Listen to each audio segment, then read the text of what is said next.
India versus New Zealand, the final of the World Test Championship. What an event it is. You and Simon will talk about New Zealand and he will talk them up as he must. They're a really fine side. But here's an old-fashioned look at India once again. What they taught us all those years back in management school. Strengths, weaknesses, opportunities, threats. It's become a word in itself, the SWOT. So let's go about doing it. And let's do it for India first, as Simon's done for New Zealand.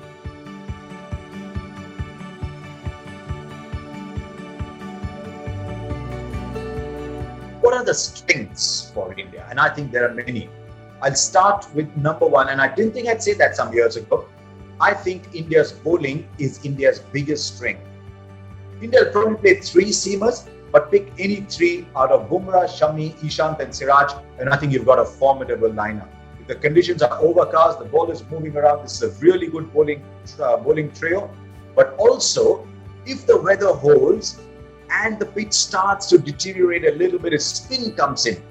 Ashwin and Jadeja, the two best finger spinners in world cricket at the moment, in my view. So I think there's a big opportunity there. It's an outstanding bowling combination, whether you have spin or pace.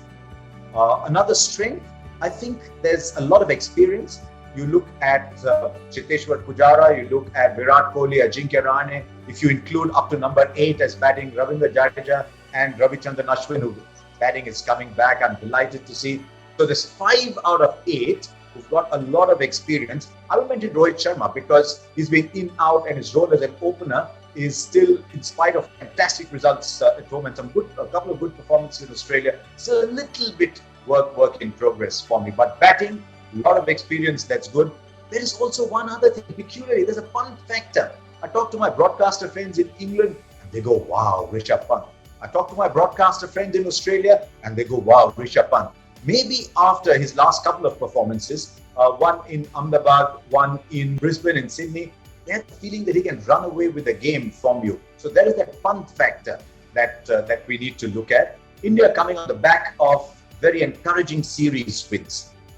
Not just England, but that great win in Australia. I know that was some time ago and the afterglow would have gone, but the confidence that gives you, even to someone like a Siraj, even to, as we talked about punts, to Rishabh, to Shubman Gill, who did so well in Australia, that confidence is not something to be scoffed at. So that to me is a plus. But to me, by far, the biggest plus of all for India is that in this World Test Championship cycle, every single player has delivered a match-winning performance. So there is a match winner among each of those 11 players in the side, and that is a great quality to have in a team. So those are the strengths.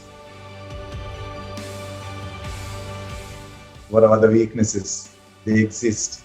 To me, there are two main batting weaknesses. I wouldn't call them weaknesses, just observations, because Rohit Sharma and Shubman Gill are outstanding players.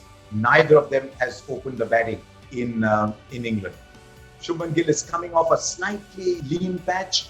You know, Rohit Sharma and Shubman Gill, between them have had, 5 test matches outside India as openers, not a lot in there. So while Rohit Sharma has a lot of experience as an opening combination, there's not much there. There's a touch of inconsistency to the batting. I mentioned the experience as a strength. There's a touch of inconsistency. I know Rahane got a fabulous 100 in Melbourne. Some scores either side of that. Virat Kohli hasn't got 100 since 2019, that game against Bangladesh, so well documented. Pujara post-Australia 2018 averages late 20s, even though he's playing 90 balls per innings on an average, which is a plus, make no mistake, in test match cricket. So slightly worrisome, those two factors. I look for more weaknesses. I couldn't find too many. So to me, those are the weaknesses. What are the opportunities for India? Lots of left-handers up in the top order. Nobody bowls better to left-handers than Ravichandran Ashwin does. I still believe that if there's a little bit of dryness in the surface, if the two spinners come in, it's a huge advantage for India if Ashwin and Jadeja get into the game. So that is an opportunity for India as well. I think the opportunities go beyond, not just a World Test Championship, but should India win this, they're sending a message to England for the rest of the series as well, saying here's a team that outplayed you and here's a team that we won against. You know what? We are coming into your home conditions and we're going to beat you.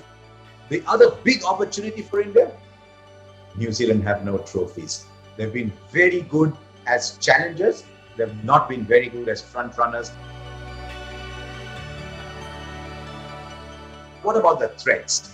I think they're up against the best New Zealand side that I have ever seen in all the years. I first saw New Zealand play all the way back when I was a little fellow, back in 1969. But this is, in spite of the Crows and the Hadleys and everybody else, to my mind, this is the best New Zealand side since I started watching cricket. The fast bowling attack is as good as any. This is a great time in world cricket for fast bowling attacks. But with Bolt and Southey and Wagner and Jamieson, a couple of them bad as well, I think they lend a lot of balance. The wicketkeeper is a proper batsman. He's not just a batsman keeper or keeper batsman. He's a keeper and a batsman. And in Test cricket, it's tough to look beyond Kane Williamson, isn't it? Devon Conway seems to be in very good form. What I like about New Zealand is very unassuming, and they just go about it simply, play Test cricket like it's meant to be played. They're not flashy. They don't lose their head. So that to me is the threat. So you look at all these things put together, you realize I spoke more about the strengths and the opportunities than about the weaknesses and threats. And that is why I think, even though I have enormous regard for New Zealand, I think India start favourites.